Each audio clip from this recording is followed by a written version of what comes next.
নমস্কাৰ আপুনি চাই আছে গুড মৰ্নিং 18 মই জয়ন্ত মাধৱ গোস্বামী প্ৰথমটো খবৰ নিৰ্বাচনলৈ মাজত মাত্ৰ 4টা দিন বাকি হয় প্ৰথম পৰ্যায় নিৰ্বাচনলৈ মাজত মাত্ৰ 4টা দিন বাকি আৰু তাৰ প্ৰাক্ষণত এতিয়া ৰাজ্যলৈ আগমন কৰিছে ৰাজনৈতিক তাৰকাৰ ৰাজনৈতিক ৰথী মহাৰথী সকলৰ মাৰাথন প্ৰচাৰ অভিযান চলাইছে ৰাজনৈতিক তাৰকাসকলে নিৰ্বাচনী প্ৰচাৰৰ বাবে আজি পুনৰ অসমলৈ আহিব অমিত শাহ তিনিখনকৈ নিৰ্বাচনী সভাত অংশগ্ৰহণ কৰিব অমিত শাহে দিনৰ 12 বজাত জুনাইত চলাব নিৰ্বাচনী প্ৰচাৰ বিজেপিৰ প্ৰাৰ্থী ভুৱন পেগুৰ হৈ চলাব প্ৰচাৰ অভিযান মাজুলীত মুখ্যমন্ত্ৰী সৰ্বানন্দ সোণোৱালৰ হৈ চলাব নিৰ্বাচনী প্ৰচাৰ বিয়লি উদালগুৰিত ইউপিপিএলৰ প্ৰাৰ্থী গোবিন্দ বসুমতাৰীৰ হৈ চলাব নিৰ্বাচনী প্ৰচাৰ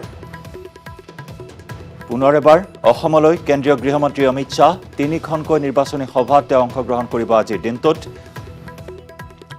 দিনৰ 12 বজাত জুনাইত চলাব নিৰ্বাচনী প্ৰচাৰ বিজেপিৰ প্ৰাৰ্থী ভুৱন পেগুৰ হৈ নিৰ্বাচনী প্ৰচাৰ অভিযানত নামিব কেন্দ্ৰীয় গৃহমন্ত্ৰী অমিত শাহ আনহাতে মাজুলীত মুখ্যমন্ত্ৰী সৰ্বানন্দ সোণোৱালৰ হৈ নিৰ্বাচনী প্ৰচাৰ চলাব অমিত শাহে মাজুলীত 1:30 উপস্থিত হোৱাৰ কথা অমিত শাহ আনহাতে বিয়লি উদালগুৰিত ইউপিপিএলৰ প্ৰাৰ্থী গোবিন্দ বসুমতাৰীৰ হৈ নিৰ্বাচনী প্ৰচাৰ চলাব কেন্দ্ৰীয় গৃহমন্ত্ৰীগৰাকীয়ে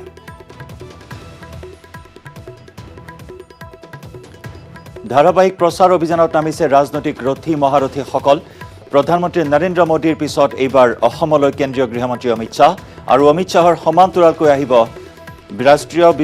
বিজেপিৰ ৰাষ্ট্ৰীয় সভাপতি জেপি নাড্ডা আৰু জেপি নাড্ডাই কাইলৈ মুকলি কৰিব বিজেপিৰ ইস্তাহাৰ এতিয়া ক্ৰমাৎ ৰাজনৈতিক বতাহ গৰম হৈ উঠিছে ৰাজ্যৰ কিয়নো মাজত মাত্ৰ 4টা দিন বাকি প্ৰথম পৰ্যায়ৰ ভোট গ্ৰহণলৈ বিজেপিৰ সমান্তৰালকৈ কংগ্ৰেছৰ ৰথী মহাৰথীসকলে প্ৰচাৰ অভিযানত নামি পৰিছে ৰাহুল গান্ধী প্ৰিয়ংকা গান্ধী এফালে বিজেপিৰ এইসকল তাৰকা তথা ষ্টাৰ কেম্পেইনাৰ উপস্থিত হৈছে অসমত এজনৰ পিছত আনজন চলাই গৈছে মাৰাথন নিৰ্বাচনী প্ৰচাৰ অভিযান তিনিখনকৈ প্ৰচাৰ সভাত অংশগ্ৰহণ কৰিব কেন্দ্ৰীয় গৃহমন্ত্ৰী অমিত শাহে জুনাইত নিৰ্বাচনী প্ৰচাৰ অভিযানত নামিব অমিত শাহ মাজুলীত মুখ্যমন্ত্ৰী সৰ্বানন্দ সোণোৱালৰ হৈ প্ৰচাৰ অভিযান আনহাতে বিয়লিৰ ভাগত উদালগুৰিত উপস্থিত হৈ ইউপিপিএলৰ প্ৰাৰ্থী গোবিন্দ বসুমতাৰীৰ হৈ চলাব প্ৰচাৰ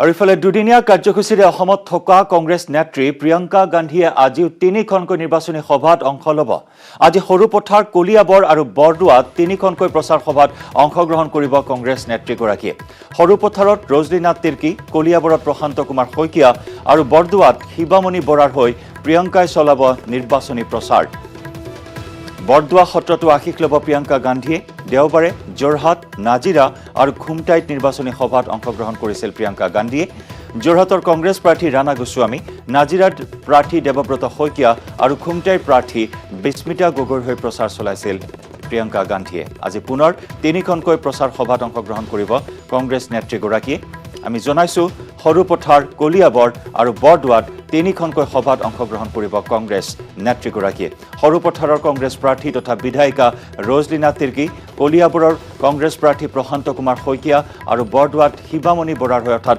বটদ্ৰৱা সমষ্টিত কংগ্ৰেছ প্ৰাৰ্থী শিৱামণি বৰাৰ হৈ প্ৰিয়ংকাই বজাব ৰণদংকা বৰদোৱা সত্ৰতো আশীষ ল'ব প্ৰিয়ংকা গান্ধীয়ে আমি দেওবাৰৰ খবৰ জনাইছো দেওবাৰেও যোৰহাট নাজিৰা আৰু খুমটাইত তিনিখনকৈ প্ৰচাৰ সভাত অংশগ্ৰহণ কৰিছিল প্ৰিয়ংকা গান্ধীয়ে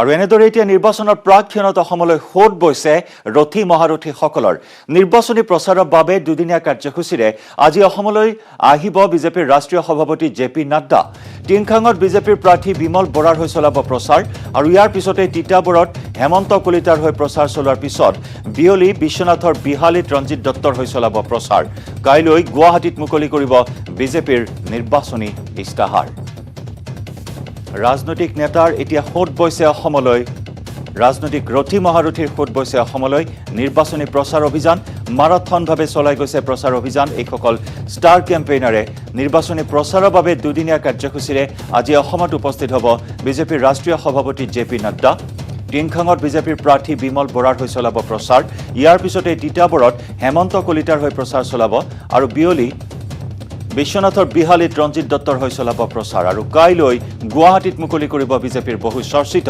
নিৰ্বাচনী ইস্তাহাৰ।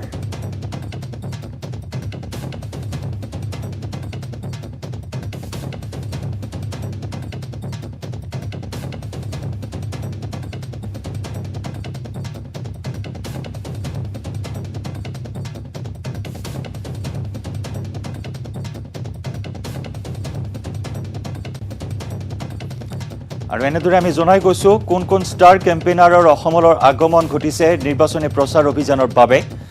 ইতিমধ্যে আমি জনাইছো কেন্দ্ৰীয় গৃহমন্ত্ৰী অমিত শ্বাহ আহিব অসমলৈ আজি ৩খনকৈ প্ৰচাৰ সভাত অংশগ্ৰহণ কৰিব।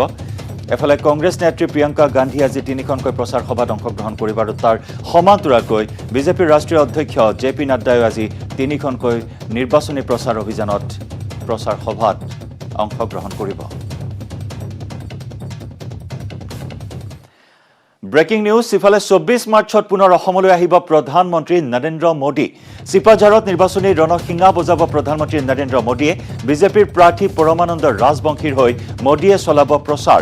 চিপাঝাৰৰ মংগল তীৰ্থ পথাৰত অনুষ্ঠিত হ'ব মোদীৰ নিৰ্বাচনী সভা। এই মুহূৰ্তৰ গুৰুত্বপূৰ্ণ খবৰ আমি জনাইছো ২৪ মাৰ্চত পুনৰ অসমলৈ আহিব প্ৰধানমন্ত্ৰী মোদী। চিপাঝাৰত নিৰ্বাচনী ৰণসিঙা বজাব প্ৰধানমন্ত্ৰী নৰেন্দ্ৰ মোদীয়ে। বিজেপিৰ প্ৰাৰ্থী পৰমানন্দ ৰাজবংশীৰ হৈ মোদীয়ে চলাব প্ৰচাৰ। চিপাঝাৰৰ মংগল তীৰ্থ পথাৰত অনুষ্ঠিত হ'ব মোদীৰ নিৰ্বাচনী সভা। ধাৰাবাহিকভাৱে মোদী আহিছে অসমলৈ নিৰ্বাচনী প্ৰচাৰ অভিযানৰ বাবে। এখনৰ পিছত আনখন সভাত নিৰ্বাচনী ৰণডংকা বজাইছে প্ৰধানমন্ত্ৰী নৰেন্দ্ৰ মোদীয়ে। শেহতীয়াকৈ কৰিমগঞ্জ আৰু চাবুৱাৰ পিছত এইবাৰ পুনৰ অসমলৈ আহিব। এইবাৰ চিপাঝাৰলৈ আহিব প্ৰধানমন্ত্ৰী নৰেন্দ্ৰ মোদী। চিপাঝাৰৰ বিজেপি নেতা তথা বিজেপিৰ প্ৰাৰ্থী পৰমানন্দ ৰাজবংশীৰ হৈ প্ৰচাৰ সভাত অংশগ্ৰহণ কৰিব প্ৰধানমন্ত্ৰী নৰেন্দ্ৰ মোদীয়ে। এইবাৰ চিপাঝাৰৰ পৰা নৰেন্দ্ৰ মোদীয়ে বজাব নিৰ্বাচনৰ ৰণসিঙা।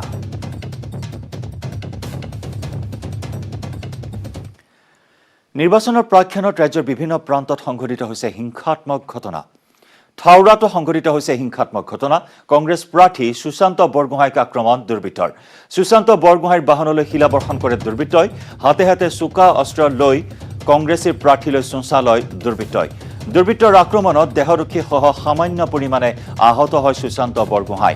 বিজেপি কৰ্মীৰ বিৰুদ্ধে আক্ৰমণৰ অভিযোগ সুশান্ত বৰগোহাঁইৰ। ৰাজমাই চাহ বাগিচাৰ ৰাজন গাঁৱত নিৰ্বাচনী প্ৰচাৰৰ সময়ত এই অঘটন সংঘটিত হয়।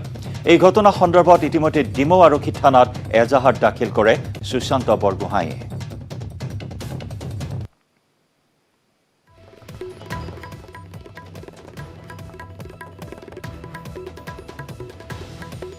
কাৰণে আমাৰ দলীয়ভাৱে কিন্তু বিজেপি দলে জগৰীয়া আৰু ভৱিষ্যতে তেওঁলোকক আমি সকীয়াই দিছোঁ যে এনেধৰণৰ কাম কাজবিলাকৰ পৰা বিৰত থাকক। গণতন্ত্ৰৰ মাধ্যমে সকলোৱে প্ৰচাৰ কৰক, প্ৰচাৰ কৰি জিকাত আপত্তি নাই। আজি আমি জিকিম, তেওঁলোকে জিকিব, সেইটো জনগণে সিদ্ধান্ত ল'ব। কিন্তু আজিৰ দিনটো যিটো হৈছে এইটো কিন্তু একেবাৰে আজি গ্ৰহণযোগ্য নহয়। মাদ্ৰাছা খোলাৰ বাবে বদ্ধপৰিকৰ বদৰুদ্দিন আজমল। মাদ্ৰাছা খোলাৰ বাবে উচ্চতম ন্যায়ালয়ৰ দ্বাৰস্থ হ'ব বদৰুদ্দিন আজমল। যমুনামুখত নিৰ্বাচনী প্ৰচাৰ চলাই ঘোষণা AIDF প্ৰধানজনৰ। হিমন্ত বিশ্ব শৰ্মাক অসমৰ সৰ্বশ্ৰেষ্ঠ সাম্প্ৰদায়িক নেতা আখ্যা বদৰুদ্দিন আজমলৰ। AIDF প্ৰধান বদৰুদ্দিন আজমলে প্ৰচাৰ অভিযান চলাই গৈছে। এখনৰ পিছত আনখন সভাত অংশগ্ৰহণ কৰিছে। জৰা ফুকাৰ ৰাজনীতিৰে সদায় চৰ্চাত থকা বদৰুদ্দিন আজমলে এইবাৰ মাদ্ৰাছা খোলাৰ ঘোষণা কৰিলে। যিকোনো পৰিস্থিতিতে মাদ্ৰাছা খোলা হ'ব বুলি যমুনামুখৰ প্ৰচাৰ সভাত ঘোষণা কৰে বদৰুদ্দিন আজমলে। প্ৰয়োজনত উচ্চতম ন্যায়ালয়ৰ দ্বাৰস্থ হ'ব বুলিও ঘোষণা কৰে বদৰুদ্দিন আজমলে। যমুনামুখত নিৰ্বাচনী প্ৰচাৰ চলাই এই ঘোষণা AIDF প্ৰধানজনৰ। আৰু এই সভাখনতেই হিমন্ত বিশ্ব শৰ্মাক কঠোৰ সমালোচনা কৰে আজমলে। হিমন্ত বিশ্বক অসমৰ সৰ্বশ্ৰেষ্ঠ সাম্প্ৰদায়িক নেতা আখ্যা দিয়ে আজমলে। ধাক্কাধুক্কি নকৰোঁ, আমি সুপ্ৰিম কোৰ্ট হাইকোৰ্টলৈকে যাম আৰু মাদ্ৰাছা খোলাৰ চেষ্টা কৰিম আৰু খুলিব। এইটো গোটেই অসমৰ ভিতৰত চবচে বেছি কমিউনেল মানুহ যদি হয়, এই অত্যন্ত কমিউনেল মানুহ হ'ল হিমন্ত বিশ্ব শৰ্মা। আমিতো মছজিদ মন্দিৰৰ কামটো কৰা নাই, মছজিদ মন্দিৰৰ কাম তেখেত কৰি আছে। এইটোৰ কাৰণে নিজক কালা চশমা লগাই যাক যেনেকুৱা আছে তেখেতে দেখি আছে। ভোট পলাৰাইজ কৰাৰ চেষ্টা কৰি আছে, হলে এইটো নহ'ব। এইবাৰ আলোক বেতন চলি আছে আৰু আমাৰ মহাগঠবন্ধনে এইটো প্ৰুভ কৰি আছে। আমি কেতিয়াবা বিজেপিৰো আমি বুৰাই কৰা নাই, বিজেপিৰ সাম্প্ৰদায়িকতাৰ আমি বুৰাই কৰি আছোঁ বিজেপিয়ে যি হিচাপে বেয়া বেয়া কাম কৰি আছে যিসকল কাম কৰা নাই সেইটো আমি গণাই আছোঁ 5 গ্যাৰাণ্টি সহ কংগ্ৰেছে নিৰ্বাচনী ইস্তাহাৰ প্ৰকাশ কৰাৰ পিছতে প্ৰধানমন্ত্ৰী নৰেন্দ্ৰ মোদীয়ে ক'লে নিৰ্বাচনৰ কংগ্ৰেছৰ গ্যাৰাণ্টিৰ কথা কেৱল প্ৰধানমন্ত্ৰী মোদীয়ে নহয় কংগ্ৰেছৰ 5 গ্যাৰাণ্টি সন্দৰ্ভত কেইবাজনো বিজেপি নেতাই কৰিলে তিৰ্যক মন্তব্য 5 गारंटी दे रहे हैं असम के लोग इनकी रग रग से वाकिफ हैं इन लोगों को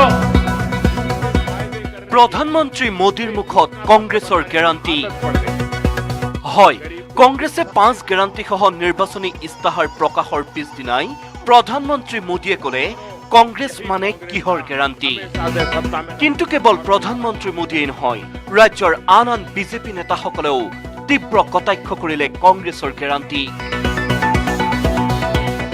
5 गारंटी दे रहे हैं असम के लोग इनकी रग रग से वाकिफ हैं इन लोगों को झूठे वायदे करने की झूठे घोषणा पत्र बनाने की आदत पड़ गई है कांग्रेस मतलब झूठे घोषणा पत्र की गारंटी ये झूठ नहीं है ये 5 गारंटी है कि कांग्रेस कह रही है कि हमारी सरकार बनेगी तो हम गारंटी करते हैं कि ये काम हम आपके लिए करेंगे নিজৰে গ্যাৰাণ্টি নাই কিহৰ 5 গ্যাৰাণ্টি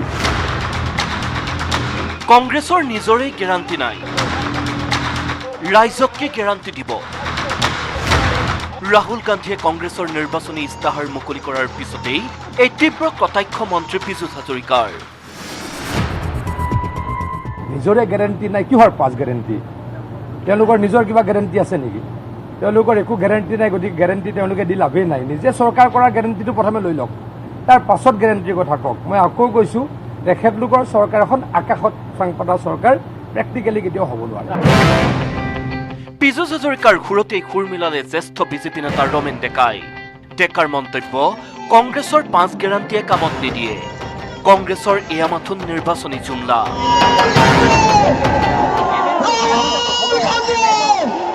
ফাইভ গ্যাৰান্টিৰ প্ৰভাব কি ৰহিব এইটো ইলেকশন জুমলা আছে নিৰ্বাচনী জুমলা অসমত পুনৰ বিজেপি মিত্ৰজোঁটৰ চৰকাৰ হ'ব বুলি দাবী কৰি অৱশ্যে ৰমেন ডেকাই ক'লে বিজেপিৰ 100+ সম্ভৱ নহয় ডেকাৰ মতে 100+ সম্ভৱ নহলেও 100+ৰ ওচৰা ওচৰি থাকিব মিত্ৰজোঁটৰ আসন ভাৰতীয় জনতা পাৰ্টিৰ যে মিত্ৰজোঁট আছে এই মিত্ৰজোঁটে অনায়াসে চৰকাৰ কৰিব 100+ নহলেও 100+ৰ ওচৰা ওচৰি ইফালে সংখ্যালঘুৰ আসন আগতেও বিজেপিয়ে পোৱা নাছিল এইবাৰো নাপায় বুলি তাৎপৰ্যপূৰ্ণ মন্তব্য ৰমেন ডেকাৰ বলেন ভট্টাচাৰ্য আৰু ভাস্কৰ হাজৰিকাৰ report news 18 Assam north east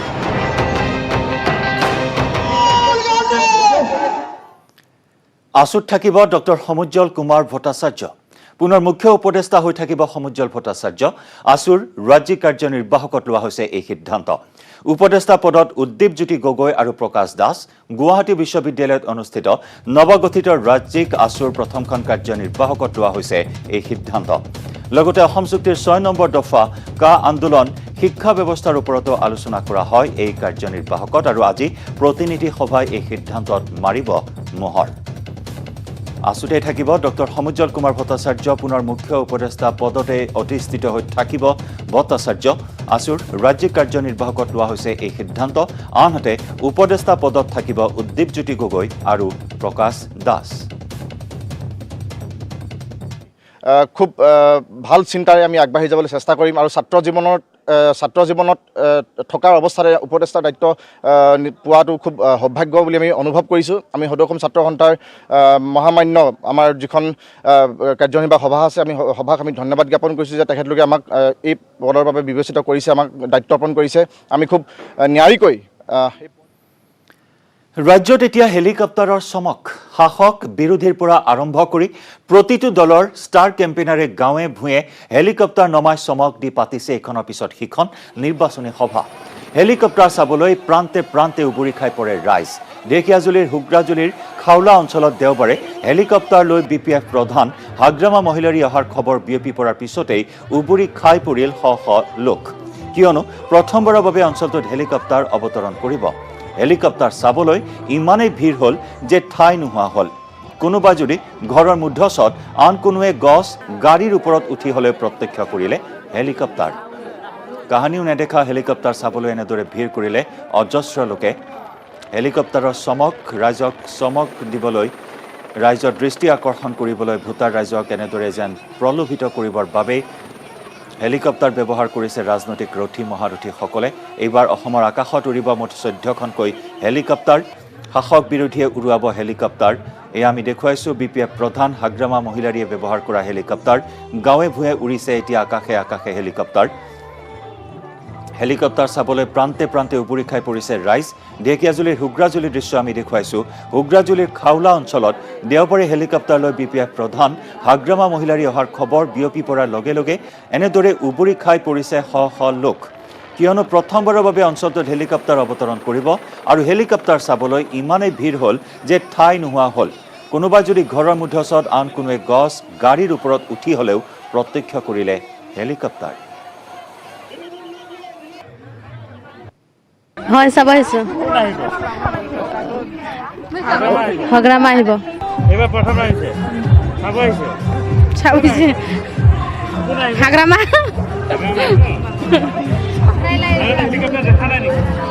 দেখা নাইতো আৰু দেখা নাই একবাৰ এবাৰে ফাৰ্ষ্ট দেখিব। নামা নাছিলে নেকি ইমান দিন? হা, ইয়াত নামা নাই আজিলৈকে হেলিকপ্টাৰ? নাই, আজি ফাৰ্ষ্ট। ইফালে যোৰহাটৰ আকাশমাৰ্গত অঘটন। দুৰ্ঘটনাৰ পৰা কথম্পি ৰক্ষা পৰিল AJPৰ হেলিকপ্টাৰ। 45 মিনিট সময় ধৰি আকাশতে উৰি থাকিল হেলিকপ্টাৰ। হেলিকপ্টাৰত আছিল জেৰিফা ৱাহিদ, জিয়াউৰ ৰহমান, সন্নিত শৰ্মা, মিৰাজ ফাৰুক। যোৰহাটৰ ৰৰৈয়াত জৰুৰী অৱতৰণ কৰোৱা হয় হেলিকপ্টাৰখন। লাহৰীঘাটত নিৰ্বাচনী প্ৰচাৰ চলাই উভতিছিল ডিব্ৰুগড়লৈ। কাজিৰঙাৰ আকাশত প্ৰচণ্ড ঘূৰ্ণী বতাহৰ সন্মুখীন হয় হেলিকপ্টাৰখন।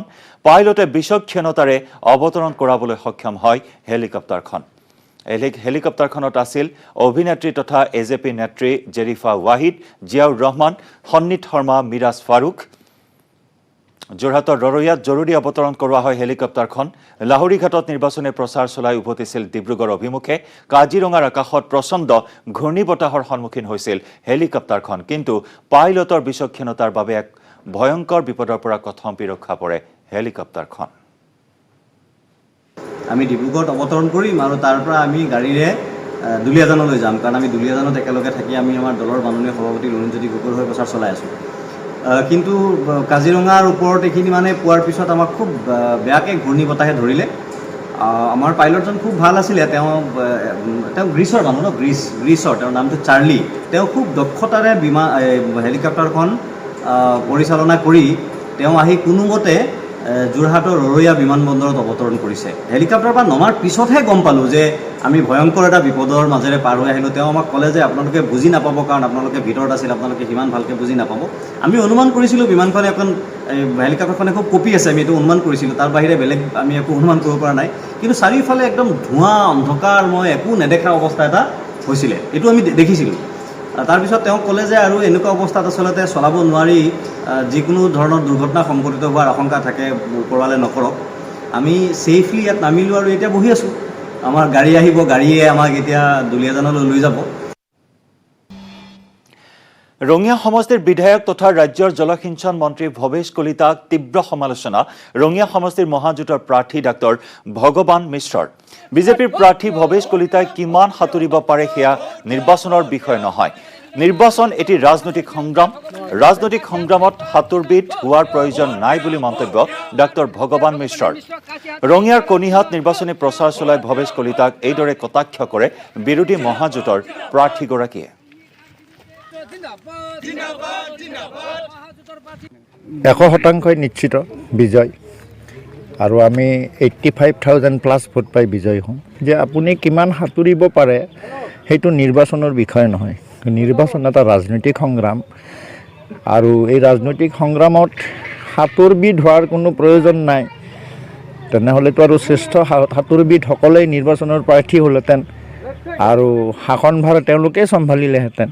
গতিকে সাঁতোৰৰ লগত এই ৰাজনৈতিক যুঁজখনৰ কোনো সম্পৰ্ক আছে বুলি মই নাভাবোঁ। কা বিৰোধী যি জনসাধাৰণ আছে, এই জনসাধাৰণে লক্ষ্য কৰিছে কোনটো শক্তিয়ে কা সমৰ্থনকাৰী শক্তিক পৰাজিত কৰিব পাৰিব, আৰু সেই চিন্তা কৰিয়ে কা বিৰোধী শক্তিটো মহাজোঁটৰ পক্ষত ইতিমধ্যে থিয় হৈছে আৰু খুব সক্ৰিয়ভাৱে অংশগ্ৰহণ কৰিছে। ৰাজ্যৰ চৌদিশে এতিয়া নিৰ্বাচনৰ গৰম বতাহ প্ৰতিটো ৰাজনৈতিক দলৰ প্ৰাৰ্থীয়ে তীব্ৰতৰ কৰি তুলিছে প্ৰচাৰ অভিযান। ঢেকীয়াজুলিত বিজেপিৰ প্ৰাৰ্থী অশোক সিংঘালক পৰাস্ত কৰিবলৈ উঠি পৰি লাগিছে কংগ্ৰেছ প্ৰাৰ্থী বেণুধৰ নাথ। ঢেকীয়াজুলিৰ উন্নয়নৰ শ্লোগানেৰে নিৰ্বাচনী যুঁজত নামিছে কংগ্ৰেছ প্ৰাৰ্থী বেণুধৰ নাথে।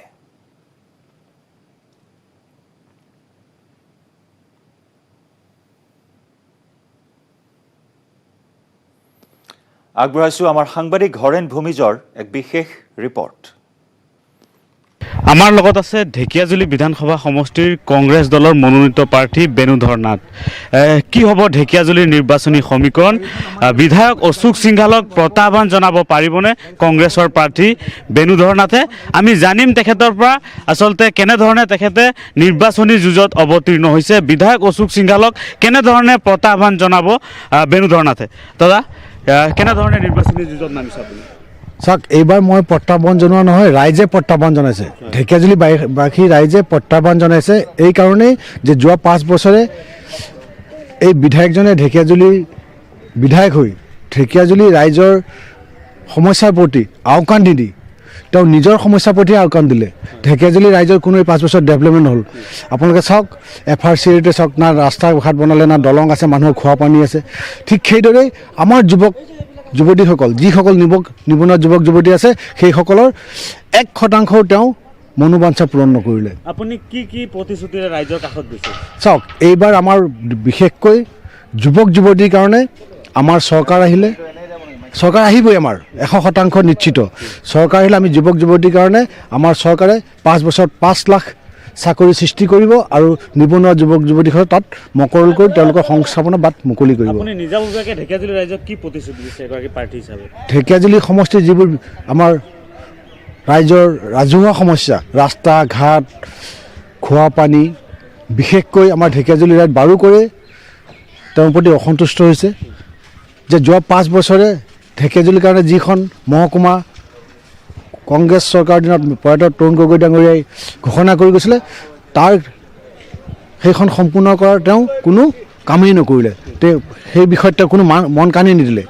যদি সেই চাব ডিভিজনটো আমাৰ ঢেকীয়াজুলিত হ'ল, মহকুমাখন যদি ঢেকীয়াজুলিত হ'ল, তেনেহ'লে আমাৰ কমেও আমাৰ কিছুমান যুৱক যুৱতীয়ে তাত নিযুক্তি পালে হয়, ব্যৱসায় বাণিজ্য বাঢ়িল হয়, আমাৰ ঢেকীয়াজুলি সমষ্টিৰ ৰাইজ ঢেকীয়াজুলিতেই সকলো অফিচিয়েল কামখিনি কৰিব পাৰিলে হয়, অন্য ঠাইলৈ যাব, তেজপুৰলৈ যাব নালাগিল হয়। তেনেকুৱা ধৰণৰ এটা আশা আমি 20 বছৰৰ পৰা আমাৰ ঢেকীয়াজুলিয়ে যে কৰি আছিলে, সেইটো পোৱাৰ পিছতো তেওঁলোকে কিন্তু তাত সাফল্যমণ্ডিত কৰি নুতুলিলে।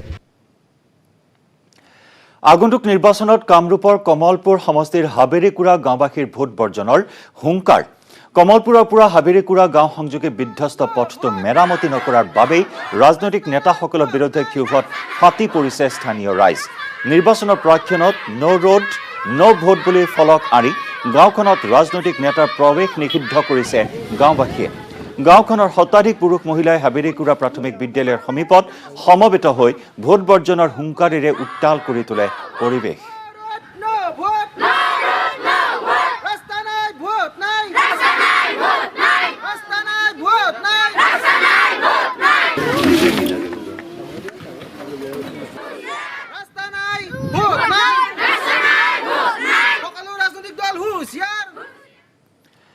ৰঙিয়াত জিলা কোচ ৰাজবংশী সন্মিলনীৰ ৫ম দ্বিবাৰ্ষিক অধিৱেশন।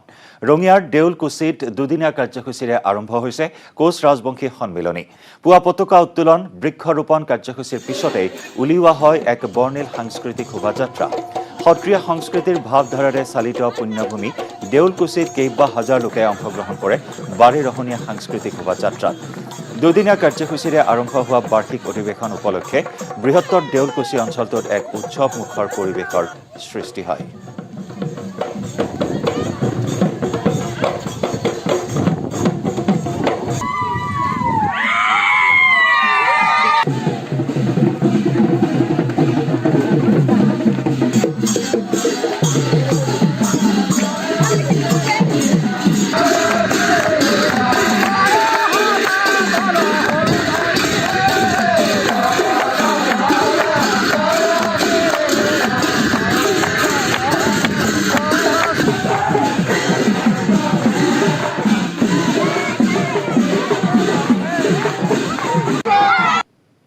আজি আমাৰ মুকলি সভা আছিল, যোৱাকালি আমাৰ প্ৰতিনিধি সভা গ'ল, আজি আমাৰ মুকলি সভা আছিল। আৰু এই মুকলি সভাত আমাৰ বিভিন্ন প্ৰান্তৰ পৰা অতিথিসকল আহিছে আৰু প্ৰতিনিধিসকল আহিছে, ৰাইজ আহিছে, পতাকা উত্তোলন আছিলে। আৰু তাৰোপৰি আমাৰ চিলাৰায়ৰ মূৰ্তি জন্ম জয়ন্তী উপলক্ষে চিলাৰায়ৰ আমাৰ মাল্যাৰ্পণ, বন্তি প্ৰজ্বলন আছিলে। তাৰপিছত আমাৰ সাংস্কৃতিক শোভাযাত্ৰা আছিলে আৰু তাৰপিছত আমাৰ মুকলি সভা আৰম্ভ হৈছিলে। এটাই কোচ ৰাজবংশীসকলক জনজাতিকৰণ, আৰু সেই উপলক্ষে ৰঙিয়া জিলা কোচ ৰাজবংশী সন্মিলনৰ আজিৰ এই সভাত এইটোৱে আমাৰ মুখ্য প্ৰস্তাৱ হৈছে যে আমাক জনজাতি কৰিম বুলি চৰকাৰে বাৰে বাৰে আমাক প্ৰতাৰিত কৰিছে। আমাৰ লক্ষ্য আৰু উদ্দেশ্য, আৰু আমি আটাই আজি ইয়াৰ সমাবেত হৈ প্ৰতিপন্ন কৰিব বিচাৰিছোঁ যে যেতিয়ালৈকে আমাক কোচ ৰাজবংশীসকলক জনজাতিকৰণ নকৰে তেতিয়ালৈকে আমি ক্ষান্ত নাথাকিম। ক্ষন্তেক সময়ৰ বাবে গুড মৰ্ণিং 18ত লৈছোঁ আন এটি বাণিজ্যিক বিৰতি।